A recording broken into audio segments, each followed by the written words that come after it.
तो डॉक्टर अक्सर जो हमें क्वेश्चन आते हैं ना, मैं आपको रियल टाइम, मैं चले आपको रिसेंट केस बताता हूँ। मुझे कुछ दिन क्या लिटरली कल परसों तरसों की बात है, मुझे एक सिस्टर का मैसेज आया कि मैं सऊदी अरब में हूँ, पाकिस्तान में मेरे घर वाले थे, मेरी शादी हुई है एक लड़के से, और शादी के 3 महीने बाद ही उसने मुझे कह दिया तुम मुझे तो पसंद ही नहीं हो, और शायद लव मैरिज थी, लेकिन बाद में लड़के को पता चला कि ओह जो मैं एक्सपेक्ट कर रहा था वो चीज़ तो नहीं है, बिकॉज उससे पहले तो हम we are presenting the perfect model version of ourselves, हम तो अल्फाज भी 90 तोले बोलते हैं, ठीक है, और परफ्यूम भी सबसे बेस्ट वेयर किया।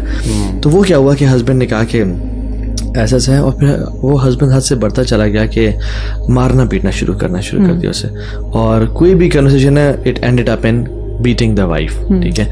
और फिर अब वो वाइफ तंग आई हुई हैं, फिर वो हस्बैंड ने इतना किया कि घर से बाहर निकाल दिया और फ्लैट में रख लिया उसको, और कहा कि, और हस्बैंड काफ़ी रिच है, ठीक है, खाते पीते लोग हैं, और ये किया कि तुम अपना जॉब करो, तुम अपना कमाओ, और मैं अपना खुद उठाओ, और एक बच्चा भी है छोटा सा।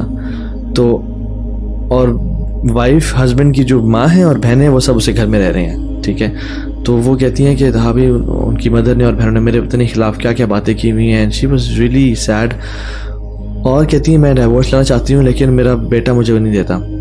मेरी माँ अब पता नहीं बेटा गालिबन 8 साल का हो गया है, माँ चाह रही थी कि देखें बेटे को, लेकिन उनकी ख्वाहिश ही रह गई। वो 2.5 महीने पहले या 2.5 महीने बाद बेटे पहनने के बाद वो she died, she couldn't see, और मैं अभी तक पाकिस्तान नहीं जा सकी।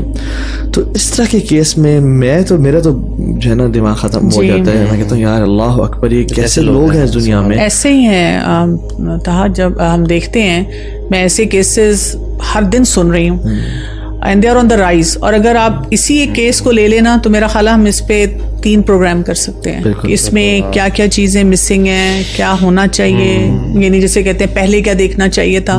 कभी कभी जब ऐसे मुझसे लोग बात करते हैं तो मैं उनको कहती हूँ कि मैं ये नहीं चाहती कि आपको रिग्रेट्स हों कि पास्ट के बारे में, लेकिन थोड़ा सा एनालाइज ज़रूर कर लें कि क्या मिस्टेक्स हुई, ताकि कई दफ़ा हम वही मिस्टेक्स ना चाहते हुए आगे भी रिपीट कर रहे होते हैं, और समझ भी नहीं रही मिस्टेक्स हैं ये, मतलब उनको रियलाइज भी नहीं कर रहे होते हैं। तो सिर्फ इसलिए नहीं कि I am a bad person, या हम अपनी सेल्फ एस्टीम को बहुत लोअर डाउन कर लें।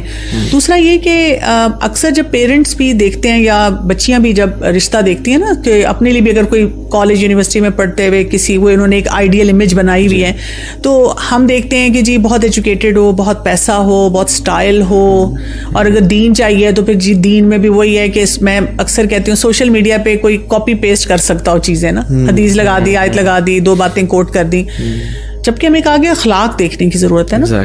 कुछ ऐसे कैरेक्टरिस्टिक्स देखने की जरूरत है जो कि आपके जिंदगी गुजारने के लिए जरूरी होते हैं। तो मैं किसी का इसी तरह रिश्ते की कोई बात थी, किसी ने मुझे किसी का प्रोफाइल दिखाया और बड़ा ही परफेक्ट प्रोफाइल लग रहा था, तो मैंने किसी से बात की तो उन्होंने मुझे कहा कि इस बच्चे की स्लीप चेक करने की ज़रूरत है, स्लीप हैबिट्स कैसी हैं, इसका इमोशनल स्टेटस चेक करने की ज़रूरत है कि इमोशनली ये अपने से जूनियर्स के साथ, बच्चों के साथ, बाकी अफराद के साथ कितना टॉलरेंट है, और इसकी ये देखने की ज़रूरत है कि इसकी पर्सनैलिटी में फ्लेक्सिबिलिटी कितनी है। अब मैं सोची थी कि अगर ये प्रोफाइल किसी को भी दिखाया जाए वो कहेगा जी बस मैं तो आई एम रेडी, ये तो जी कमाऊ बच्चा और बहुत तो अच्छा। तो ये जो बच्चियां हैं ना, इनको जो असल एक बात आज के दौर में सीखने की जरूरत है, क्योंकि आजकल ना मेंटल हेल्थ के चैलेंजेस बहुत बढ़ गए हैं, तो लड़कों को भी स्किलफुल होने की जरूरत है फॉर दैट मैटर, और लड़कियों को भी होने की जरूरत है। और लड़कियों को जो खास एक चीज सिखाने की आजकल के दौर में जरूरत है वो ये है कि you should be able to identify abuse in the marriage. यानी एक वो जो लाइन है ना कि कहाँ पर अब्यूज नहीं है मैंने बर्दाश्त करना है, क्योंकि हमारे बच्चे ना कंफ्यूज हो गए हैं। एक वो दौर था जब मेरी शादी हुई थी, उस जमाने में कहा जाता था बेटा तुम्हारा जनाजा यहाँ से निकल गया है, बिल्कुल। अच्छा, अब उसका एक ऑपोजिट आ गया हुआ है कि बेटा एक लफ्ज भी बोले तो वापस आ जाना। हाँ, बिल्कुल, ऐसी बात है। दोनों चीजें बैलेंस नहीं है ना, तो इसमें बैलेंस इस तरह से आ सकता है कि आप अपनी जो यानी कि पूरा वो समझें कि कहाँ तक अल्लाह ताला ने कोई मुझ पे फराइज रखे हैं, कोई मुझे हकूक अदा करने हैं, उस लाइन को मैं ब्रीच नहीं कर सकती। अल्लाह को हमने जवाब देना है ना end of the day.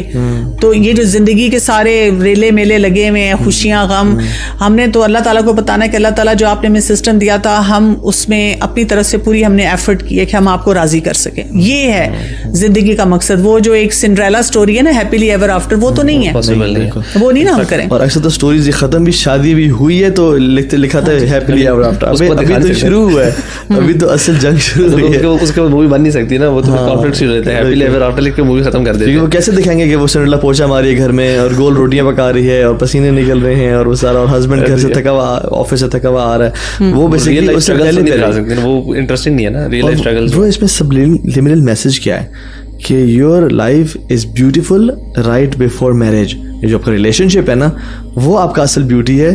When this happens, उसके बाद आप जाने आपका